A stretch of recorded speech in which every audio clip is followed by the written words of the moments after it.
लेखक की मेज से विकास कुमार झा का नमस्कार। अभी लेखक की मेज मुंबई में है।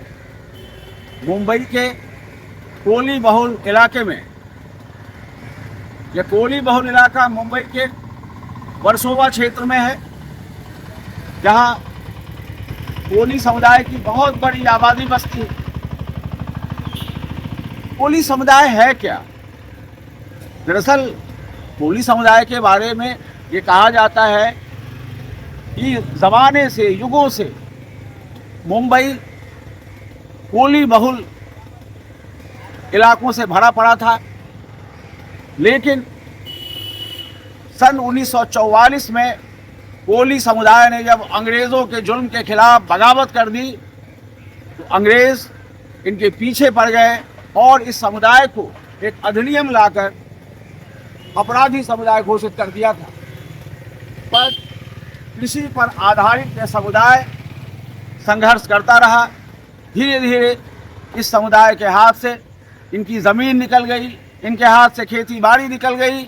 फिर ये समुद्र पर आश्रित हुए और यह कोली समुदाय दरअसल मछली पर केंद्रित इनका जीवन है। ये मछुआरे हैं और मुंबई के समुद्र में ये संघर्ष कर मछलियां मारते हैं और बड़े पैमाने पर आस पड़ोस के प्रांतों में भी यहाँ से मछलियां भेजी जाती हैं।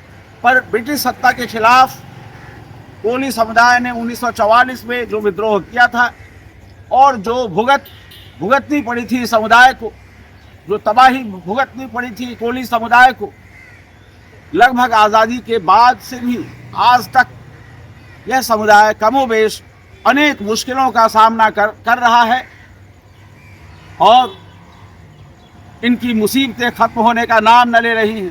तो आइए चलते हैं मुंबई के वर्सोवा इलाके में, जो इनका मुख्य केंद्र है कोली समुदाय का। वहाँ चलकर लेते हैं जायजा कि कोली समुदाय आज की स्थितियों में जी रहा है। इस समुदाय के प्रमुख नेता क्या कहते हैं और आर्थिक रूप से लेकर सामाजिक रूप तक, राजनीतिक तौर पे भी इनकी स्थिति क्या है। आइए चलते हैं कोली बस्ती में। आज 15 जुलाई 2024 है, यानी आषाढ़ का महीना। आषाढ़ अपने पूरे आनंद में है और आषाढ़ जब आनंद में होता है तो समुद्र भी आनंद में आ जाता है। आनंद के इस जुगलबंदी में समुद्र कुछ पल के लिए उदास हो जाता है और रह रह कर उदास होता है। दरअसल समुद्र को अफसोस होता है कि वह अपने बच्चों को, यानी मछुआरे समुदाय को, जो कोली समुदाय के नाम से भी ख्यात है भारत के कई प्रांतों में, उन्हें न तो भरपूर नमक दे पाता है, न ही मछलियाँ। समुद्र के पास मछलियों और नमक की कमी नहीं है, पर तट पर बैठे उदास मछुआरों को समुद्र देखता है और सोचता है क्या कुछ नहीं है समुद्र के पास, पर वह अपने बच्चों को मछली और नमक मुहैया नहीं करवा पा रहा है। हफ्ते भर बाद यानी 22 जुलाई 2024 से सावन शुरू होगा, जो 19 अगस्त 2024 तक रहेगा। यह सावन भी मछुआरों का, यानी कोली समुदाय का, जो भारत के कई प्रांतों में फैले हुए हैं, यह सावन भी क्या यूं ही गुजर जाएगा? बहुत ताकतवर है समुद्र, लेकिन वह यहाँ आकर हार जाता है और आषाढ़ के संग उसकी युगलबंदी में बीच में इसलिए व्यवधान होता है। एक उदासी पसरती है समुद्र की सतह पर। कई 100 सालों से, यानी ब्रिटिश हुकूमत के समय से, भारत का कोली समुदाय बहुत ही गुर्बत और तकलीफ के समय को गुजारता रहा है। आज भी मुंबई में बसे कोली समुदाय के लोग एक एक दिन मुश्किल से गुजार रहे हैं, लेकिन हारना क्योंकि इनकी फितरत में नहीं है, पराजित होना क्योंकि इनके स्वभाव में नहीं है, इसलिए मुंबई का कोली समुदाय आज तक जीवन के युद्ध में डटा हुआ है। भारत में कोली पूरे देश में फैले हुए हैं कमोबेश, लेकिन ज़्यादातर गुजरात, महाराष्ट्र, हिमाचल प्रदेश में इनकी आबादी मिलती है। गुजरात में तो कोली समुदाय की आबादी गुजरात की कुल आबादी के लगभग 25% है और हिमाचल प्रदेश में हिमाचल की कुल आबादी के 30% हैं कोली। और फिर भारत ही क्या, पाकिस्तान खास करके सिंध प्रांत में काफ़ी कोली समुदाय आपको मिलेंगे। यही नहीं, पेनांग द्वीप, प्रिंस ऑफ वेल्स द्वीप में भी ये मिलते हैं। 1857 का जो भारत में विद्रोह हुआ था, ये कोली थे जिन्होंने अंग्रेजों के खिलाफ आवाज बुलंद करने में एक पल की भी देरी नहीं की थी। और ब्रिटिश हुकूमत ने जिस तरह से कोली समुदाय को लगातार दंडित किया अपनी हुकूमत के दौरान, उसके स्याह धब्बे आपको दिखेंगे, जिससे कोली समुदाय के लोग जूझ रहे हैं। भारत में ईस्ट इंडिया कंपनी के आगमन के साथ कोली समुदाय के लिए मुश्किलें शुरू हो गईं। ब्रिटिश संरक्षण में जब मुंबई शहर आया तो कोली समुदाय को डोंगरी से हटा दिया गया और शहर में ब्रिटिश हुकूमत के दौरान मुंबई में जैसे जैसे नई आधुनिक संरचना शुरू हुई, कोली समुदाय हाशिए पर ढकेला जाता रहा और आखिरकार बिल्कुल स्याह गलियों में जाकर टिक गया। आज भी कोली समुदाय के बुजुर्ग लोग इस बात पर पूरा यकीन करते हैं कि उनके लिए बंबई में या भारत के किसी कोने में जिन जिन प्रांतों में यह समुदाय है, उनके लिए सूरत कभी बेहतर नहीं होगी। इनकी बस एक ही ख्वाहिश है इस समुदाय की कि ये अपने घरों को समुद्र के करीब रखें, लेकिन विडंबना है कि समुद्र से दूर ढकेलने की लगातार कोशिश ब्रिटिश काल से लेकर आज की तारीख तक हुकूमतें कर रही हैं। पर कोली समुदाय बहुत जिंदादिल समुदाय है, लड़ाकू समुदाय है, इसलिए यह संघर्ष ब्रिटिश शासन से लेकर आजाद भारत के शासन तक आज भी कोली समुदाय कर रहा है। भारत की आजादी के बाद से लेकर अब तक जैसे जैसे बंबई शहर यानी आज के मुंबई का विकास होता गया, समुद्र की मुश्किलें बढ़ती गईं, समुद्र बर्बाद होता चला गया। मुंबई के कोली समुदाय के लोग तट से केवल 3 किलोमीटर की दूरी पर ही जाकर मछलियां पकड़ लेते थे, लेकिन अब मुश्किल है कि मछुआरों को समुद्र में बहुत दूर निकलना पड़ता है, तब कुछ मछलियां मिल पाती हैं। कई तरह की मछलियां पहले अंडे देने के लिए नदी के मुहाने में आती थी, लेकिन ज्यों-ज्यों मुंबई का प्रदूषण बढ़ता गया, समुद्र के किनारे गंदगी बढ़ती गई, मछलियों का प्रजनन चक्र नष्ट होता चला गया और नष्ट होते चले गए हैं कोली समुदाय के लोग। कोली समुदाय के जीवन में संघर्ष चाहे जितना भी हो, लेकिन संघर्ष के बीच भी ये कोली महोत्सव मनाना नहीं भूलते। श्रावण की पूर्णिमा के अवसर पर नारली पुनव का उत्सव ये जरूर मनाते हैं। नारली माने नारियल, और इसका उत्सव समुद्र को नारियल चढ़ाकर मनाया जाता है। नारली पुनव महोत्सव के आयोजन के बाद से ही मछुआरे मछली पकड़ना शुरू करते हैं। यह मछलियों को पकड़ने के मौसम की शुरुआत होती है। इस दिन के बाद यानी नारली पुनव के बाद हवा और लहरें गहरे समुद्र में मछली पकड़ने के लिए अनुकूल होती हैं। पूरा कोली समुदाय इस दिन को नए कटाई के मौसम की शुरुआत के रूप में मनाता है, जैसे किसान मनाते हैं फसलों की कटाई के साथ। इस अवसर पर समुद्र देवता और नावों की पूजा करते हैं। नाव है तो कोली समुदाय की जिंदगी है, समुद्र नाव, यही तो जीवन है कोली समुदाय का। अभी कुछ समय पहले से वर्सोवा में कोली समुदाय ने नारली पुनव को बड़े धूमधाम से मनाना शुरू किया और पूरे सप्ताह भर समुद्री भोजन खास तौर पे इस उत्सव पर परोसा गया। वाकई आनंद से छलकता है यह उत्सव। मुंबई में वैसे तो वर्सोवा का इलाका एक तरह से कोली समुदाय का मुख्य केंद्र माना जाता है। बावजूद इसके सायन, वर्ली, माहिम, खार और बांद्रा के इलाकों में भी अच्छे खासे कोली समुदाय के लोग बसे हुए हैं। कोली समुदाय के उत्सवों में ज़्यादातर नमकीन खाद्य पदार्थ होते हैं, जैसे प्रॉन, तीखा मूंग दाल, गबोली, स्टफ, पॉम्फ्रेट, सोलकड़ी, तिसरिया मसाला आदि आदि। कोली समुदाय मुख्य रूप से उष्णकटिबंधीय खाद्य पदार्थों का सेवन करता है, केले और नारियल खास तौर से। जहाँ तक मिठाइयों की बात है तो इस समुदाय को मोदक यानी लड्डू पसंद है और यह उंदरे नाम से मशहूर है। ब्रिटिश काल से मुंबई के विकास में कोली समुदाय ने कंधे से कंधा मिलाकर साथ दिया, लेकिन ज्यों-ज्यों वक्त बीतता गया, कोली समुदाय, जैसा कि मैंने पहले भी कहा, हाशिए पर आता गया।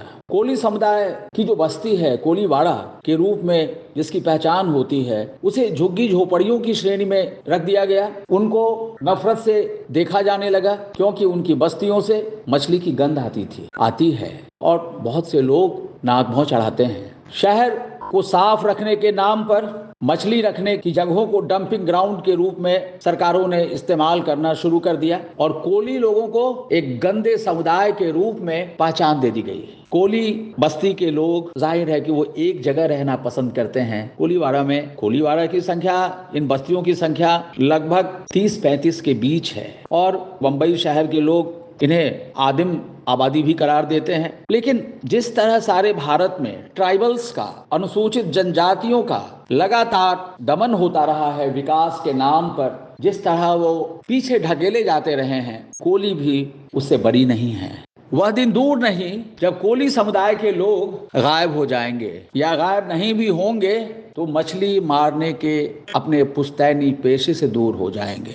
आज हालत यह है कि कोली समुदाय की नई पीढ़ी दूसरे धंधों में जा रही है। जैसे मूर्तिकला में, वर्सोवा में आप कई कोली युवकों को पाएंगे जो गणेश और लक्ष्मी और अनेक देवी देवताओं की बहुत खूबसूरत मूर्तियां बनाते हैं। और हमने जब उनसे पूछा कि आखिर इसकी वजह क्या है, उनका जवाब यही था कि मछली मारने में उनका फायदा नहीं है, वो लाचार कर दिए गए हैं। मजबूरी में पेट भरने के लिए कोई रास्ता अपनाना था तो मूर्ति कला को अपनाया। मेरा नाम कुणाल है, मैं कोली हूँ और मैं मछली नहीं पकड़ता हूँ। मेरा खुद का गणपति का ये शौक कारोबार है। तो आपके पापा, ग्रैंडफादर मछली मारते थे? नहीं, वो मैकेनिक थे। हाँ। तो अब कोली लोग दूसरे काम भी फील्ड में हैं, अब काम करते हैं। हाँ, दूसरे भी फील्ड में करते हैं। मच्छी पकड़ते हैं, कोई ऑफिस में जाता है, कोई उसका बिजनेस है, कोई मेरा खुद का अलग। मेरा नाम विक्रांत है, मैं गणेश जी का काम कर रहा हूँ। हम लोग कभी गए नहीं ना मच्छी पकड़ने के लिए, इसलिए हमारा इंटरेस्ट नहीं है। मेरा नाम विष्णु गोमोजे है। हाँ? हम लोग का कुली है, वो बचपन से हम लोग मच्छी पकड़ने उसमें ही गए थे। नौकरी धंधा ज़्यादा नहीं करके मच्छी पकड़ रहे थे। तो मैं भी अभी मच्छी पकड़ रहा हूँ और जाली बना के देता हूँ। क्या दाम पड़ता है एक जाली का 5,000 रुपये दाम पड़ता है। अच्छा। सब बना के मजदूरी पकड़ के। तो महीना में कितना बेच लेते हैं? ऐसा कुछ नहीं, ऐसा नहीं, कभी 5 कभी 6 महीने में खाली आता है खाली। अच्छा। और साल भर ऐसा नहीं रहता है। हाँ। तो बाकी हाँ ठीक है। ये जो बना के देता हूँ मैं, हाँ? वो साल भर उन लोग चलाते हैं। हाँ? जब फंस जाते पत्थर में, हाँ? जाली, हाँ? दोबारा बनाने के लिए मेरे पास ही आता है उन लोग। ऐसा है उन लोग, साल भर उन लोग चलाते हैं। तो 20 के दिनों में क्या करते हैं जब जाली नहीं बिकता है? तो मेरे पास तो जाली आता है, मैं बैंड बजाता हूँ। हाँ? बोट में नाम लिखता हूँ, गुड रंगोली निकालता हूँ। यह कोली समुदाय ही था जिसने मुंबई को इतने खूबसूरत शक्ल सूरत देने में अपना खून पसीना एक किया।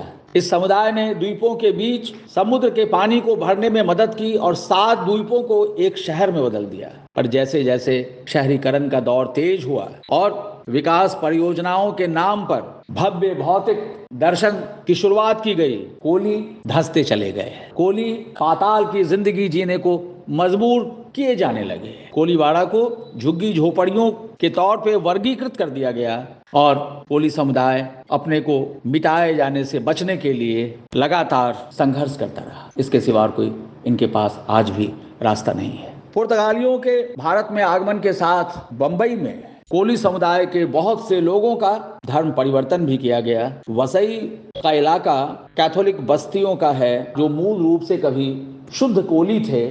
कोली समुदाय के प्रमुख नेता आज भी इस बात के लिए गहरी तकलीफ में हैं कि तमाम संघर्ष के बावजूद उन्हें दूर दूर तक कोई रोशनी दिखाई नहीं देती। आइए सुनते हैं क्या कहते हैं कोली समुदायों के उत्थान को लेकर बनी सहकारी समिति के नेतागण। मेरा नाम जयेंद्र किशन लड़गे, ये विसावा मच्छीमार सोसायटी है। विसावा मच्छीमार विविध कार्यकारी सहकारी संस्थेचा मैं चेयरमैन हूँ।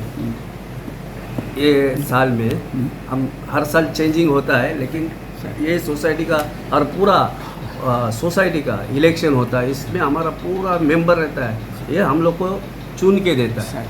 बोट ओनर के लिए डीजल, बर्फ और अपना औद्योगिक बोलेगा तो चार नेट बीट पूरा है और सप्लाई करते हैं।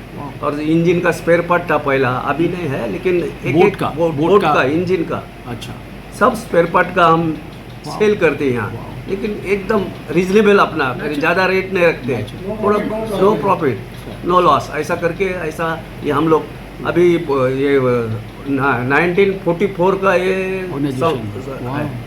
अच्छा, ये बताएं अभी कितने मछुआरे टोटल हैं आप लोगों के इस सहकारी संघ में? अभी तो सब मेंबर है ना हमारा, टोटल 5000 मेंबर है। अच्छा, सब मच्छी वाले हैं ये सब। ओके। लेकिन अभी जिसका बिजनेस है हाँ। अभी थोड़ा सा कम होएला है, अच्छा, ये डीजल का रेट भी ज़्यादा है करके थोड़ा सा परिवर्तन है, इसलिए थोड़ा सा थोड़ा कम ही हो गया है। मेरा नाम प्रदीप टपके है। इस सोसाइटी में मैं 45 ईयर बोर्ड ऑफ डायरेक्टर पे हूँ, एक्स चेयरमैन सौसे का बना रहा हूँ। आपने सही कहा कि मुंबई जो है वो मछुआरों का ओरिजिनल प्लेस है। ये आपकी बात एकदम सही है। आपको पता होगा पहले मुंबई का था 7 आइलैंड थे, 7 आइलैंड थे। 7 आइलैंड में से जो मोस्टली जो लोगों की रेसिडेंशियल लोग थे वो कोली लोग थे, क्योंकि वो मुंबई जो है समुद्र से रिलेटेड थी। समुद्र का जो उनको इनकम काम करने का काम है, ये जो लाइवहुड है, लाइवहुड हम फिशरमैन जो है वो मछली समुद्र से निकालते थे, वही उनका ही था। वो टाइम कुछ इंडस्ट्री नहीं थी, कुछ बाकी कुछ लाइवहुड के कुछ सोर्सेज नहीं थे, तो fishing is the main sources of that people 7 island का। तो original it is Koli community है, और कोली कम्युनिटी को हम लोगों ने पूरा डेवलप करके रखा है। फिलहाल में आपको एक आइलैंड का पूरा ज्वाइन किया और पूरा मुंबई करके, मुंबई और बृहन मुंबई करके उपनगर और बृहन मुंबई ऐसा करके मुंबई का पूरा एक एक्सपांशन आपको हमने देखा होगा। मगर ये कभी की बात है, ये जब भी इंग्रेज लोग आए तभी की बात है। जब फ्रेंच लोगों का पहले फ्रांस लोगों की था, फ्रांस लोगों ने आपने सब पूरा पढ़ा होगा कि वो इन मैरिज में उनको एक डाउरी करके दे दिया, इंग्लैंड को दे दिया, मुंबई एक डाउरी के बारे में दे दिया। तो ये बात तो हमारे इंग्रेज आए तभी बात ऐसी थी, फिशरमैन लोग ज़्यादा लोग थे, मगर एक हम लोग गुजर रहे थे ब्रिटिशों के अमल में। फ्रीडम फाइटर हम लोग को सोच रहे थे कि हमारा देश जो है आज़ाद नहीं है, तो पूरी मूवमेंट जो है हम लोगों की फिशरमैन लोगों से आगे लोग जहाँ के लोकल लोग थे वो लोग ज़्यादा आगे बढ़े। फिर महात्मा गांधी जी, लोकमान्य तिलक, सब लोग जो हमारे नेता थे सब टाइम के, वो लोगों ने पंडित नेहरू जो है, बाकी सभी लोग जो है, सभी लोगों ने फ्रीडम के लिए जो जलसा किया, उसमें हमारे लोगों ने बहुत उसमें अपना अहम भूमिका उसमें निभाई, कोई लोगों ने। एक टाइम में हम फिशिंग व्यवसाय करते थे हमारे लोग, मगर फिशिंग कैसा ट्रेडिशनल फिशिंग था, इतना ज़्यादा नहीं था हमारी फिशिंग। अच्छा, क्या कोई बर्फ़ है, फिशिंग फिश के लिए आइस ज़्यादा बढ़ रहा था उनके लिए। बाकी सोर्सेज जो वो टाइम ट्रेडिशनल बोट थे, वो समुद्र की हवा से चलती थी, समुद्र से हवा से आती थी, कभी उसका आने का जाने का कोई ठिकाना नहीं था, मैकेनिज्म वो टाइम में नहीं हुआ था। तभी की बात है, तब 1944 में हमारे लोग जब वो टाइम में पहले 1930 से हमारे लोग फ्रीडम एक्टिविटी में अग्रसर हो गए। महात्मा गांधी का चले जाओ मूवमेंट चालू हुआ, मीट का सत्याग्रह हुआ, दोनों में उसने अपना जो एक्टिविटी उसने निभा दिया। ऐसा नहीं खाली जेंट्स ही गए, उसके साथ लेडीज़ भी उसमें पार्टिसिपेट किया, और पार्टिसिपेट करके वो लोग को जेल भी हो गई, 6 महीना 8 महीना जेल भी हो गए। ऐसे लोग जब जेल में गए थे, जेल से जब बाहर आ गए तो वो लोग को ऐसा महसूस हो गया कि हम लोग जेल से बाहर आए, हम आज़ाद तो नहीं है, और हम फिशरमैन जो कम्युनिटी है उसके लिए कुछ करना चाहिए। ये उनको एक्टिविटी उनको दिमाग में कहाँ ये बात मिली, जब जेल में थे तभी बहुत से लोग पूरे देश से लोग आए थे, उसमें सब एक्टिविटीज़ थे, कोई सोशल वर्कर थे, कोई फ्रीडम फाइटर थे, सब लोगों ने ऐसा बताया कि हम समाज के लिए क्या कर सकते हैं। वही आइडिया लेके वो बाहर जब आ गए तभी वो लोगों ने सोचा कि हम फिशरमैन के लिए ऑर्गेनाइज होना चाहिए। जब तक हम ऑर्गेनाइज ना होते तब हमारा बिजनेस जो है, हमारा फिशरमैन का डेवलपमेंट जो है वो होने वाली नहीं है। तभी वो लोगों ने उसने क्या किया कि ऑर्गेनाइज करने के लिए तभी वो लोग एक कोऑपरेटिव सोसाइटी वर्सोवा गांव की बात कर रहे हैं, वर्सोवा गांव में वो लोगों ने कोऑपरेटिव मूवमेंट चालू किया। वो रजिस्टर नहीं थी तभी 1944 तब गवर्नमेंट का रूल्स आज़ादी भी नहीं मिली थी ना, नहीं मिली थी 1944 में, कुछ भी नहीं थे। तभी हम लोगों को ऑर्गेनाइज किया फिशरमैन को। वो टाइम में ऐसा था कि हमारे आइस जो मांगता था फिशिंग बिजनेस के लिए वो मिलता नहीं था। मोनोपोलिस्ट थे, मोनोपोलिस्ट के दिमाग में जैसा आएगा उसको देगा, जिसको मांगता है वो देगा, नहीं देगा। वहाँ से हमको टॉइंस आता था, टॉइंस जो फॉरन से आता था, टॉइंस नेट बनाने के लिए मांगता है, तो वो भी नहीं मिलता था, कुछ साधन नहीं मिलते थे। तभी कोऑपरेटिव मूवमेंट में चालू किया कि वो हमें सब इकट्ठा होके सब लोगों ने ऐसा हमने एक बिजनेस के लिए सपोर्टिंग के लिए एक मूवमेंट चालू किया। बाद में 1948 में हमारी कोऑपरेटिव सोसाइटी रजिस्टर हो गई। जब आज़ादी मिल गई। अच्छा, जब जैसा आपने पूछा कि ये जो आपके पीछे जो फोटो लगी है वो हमारे सहकार महर्षि मोती हिराजी मोहतरम चिखले जो है वो फ्रीडम फाइटर थे, वो भी जेल में 6 महीना निकाला उसने, उसकी वाइफ भी जेल में थी, बाकी सब लोग जेल में थे। तो वो टाइम की बात है, एक्स कारपोरेटर बने थे। तो हम कोऑपरेटिव सोसाइटी इतने साल से अभी कंटिन्यूशन में हम चल रहे हैं, 75 वो ऊपर इसका एज हो गया है और कभी भी हम डाउन नहीं गए हम लोग। मेरा नाम नारायण देवजी कोहली, मैं फिशरमैन हूँ और ये सोसाइटी पे 25 साल से कंटिन्यू डायरेक्टर हूँ, एक चेयरमैन हुआ हूँ। ये सोसाइटी ने नेशनल प्रोडक्टिविटी अवार्ड 9 बार मिले हैं। टॉप मोस्ट की सोसाइटी ऑल ओवर इंडिया में टॉप मोस्ट की सोसाइटी ये सोसाइटी है। टॉप मोस्ट की सोसाइटी, टॉप मोस्ट, क्योंकि नेशनल प्रोडक्टिविटी अवार्ड किसको भी नहीं मिलता। अभी क्या हुआ कि अभी जो हम लोग का जो सिस्टम है काम करने का वगैरह वगैरह, उसके बेहतर उसके अगेन भी दूसरा काम है कि सोशल वर्क करना। गांव में एक वैसा हुआ विद्या मंदिर स्कूल है, तो वहाँ पे जो ओपनिंग के लिए ये सोसाइटी के लिए अभी चेयरमैन थे तब अभी एक्सपायर हुए हिराजी मोहतरम चिखले, उनका जो योगदान था और उनकी सोच थी कि जब तक अपने बच्चे फिशरमैन में तो है ही है, यानी धंधे में है ही है, लेकिन उसको शिक्षा भी मिलनी चाहिए, अच्छी शिक्षा मिलनी चाहिए। ये स्कूल कहाँ है? यारी रोड में, यारी रोड, वर्सोवा में उसको यारी रोड बोलते हैं। उसका इतिहास बता। तो वो जो है वो भी अभी अच्छे डेवलप हुए हैं, लेकिन जब ऐसी सिचुएशन थी क्या वहाँ पे जो टीचर लोग या प्रिंसिपल उनको पगार देने के लिए पैसा नहीं था, लेकिन वो काम ये सोसाइटी के अपने हिराजी चिखले और उनके सब साथीदारों ने करके चलाया है। 1 पैसा हम लोग डीजल के ऊपर निकालते थे, 1 पैसा बेनिफिट लेने के लिए 1 पैसा, लीटर के पीछे हम लोग 1 पैसा निकालते थे। साल में कम से कम 90 या 1 लाख रुपए उनको डोनेशन देते थे। अभी वो स्कूल अच्छा हुआ तो स्कूल ने हम लोग को लेटर दिया क्या अभी मत निकालो, आप लोग का स्कूल अभी वेल डेवलप हुआ है।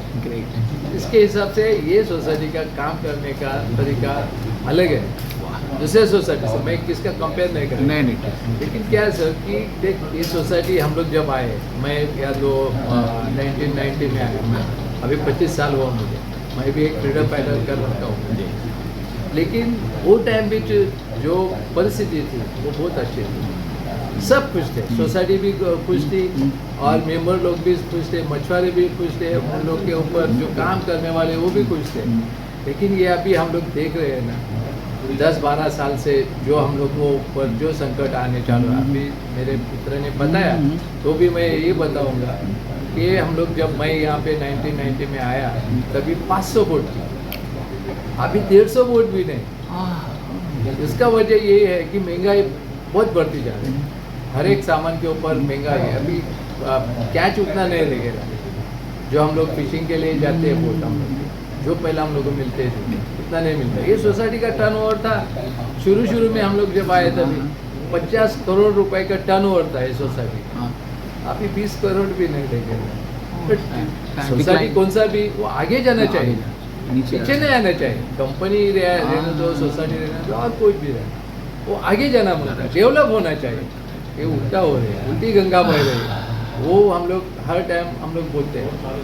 एक दूसरी बात है कि एनसीडीसी का लोन दिया था, कभी मैं नहीं था इधर सोसाइटी पे नहीं था। हर वर्ग को जब लोन देते हैं और वो सब जो उसके ऊपर थकित हुआ है तो उसको माफ़ भी करते हैं, फिशर पे अपने एग्रीकल्चर के लिए करते हैं, कुछ आपदा आई तो उसके लिए करते हैं। लेकिन आज तक फिशरमैन का टोटली ऐसा जो कर्जा है जो कर्जा लिया था बोर्ड के ऊपर लिया था, सरकार नहीं दिया। वो जो आदमी थे वो एक्सपायर भी हुआ, गए भी, वो बोर्ड तो कब तक खत्म हो गई। अभी क्या बोलते सरकार कि नहीं, उनके घर के ऊपर तुम लोग जाओ और उन लोग को कैसा कर्जा निकालने का, क्या करने का, नीलाम करो। नीलाम तो नहीं बोलते वो लोग, लेकिन उनको हरेसमेंट होती है ना। सोसाइटी के पास भी आते हैं, नहीं तुम लोग भरो, हम लोग कहाँ से भरेंगे। कर्जा दिया मेंबर को, मैंने फिशरमैन को दिया, हम लोग उसमें सिर्फ विटनेस थे क्या, चलो अब उसका धंधा हो जाएगा तो अच्छी बात है। लेकिन धंधा तो हुआ वो टाइम, लेकिन वो टाइम जितना भरा तो भरा, अभी तो धंधा नहीं चलता तो क्या करेंगे, कहाँ से देंगे। और वो घर में भी कोई रह गए नहीं, जो थे कर्ज लेने वाले वो तो चले गए अभी तो कैसे।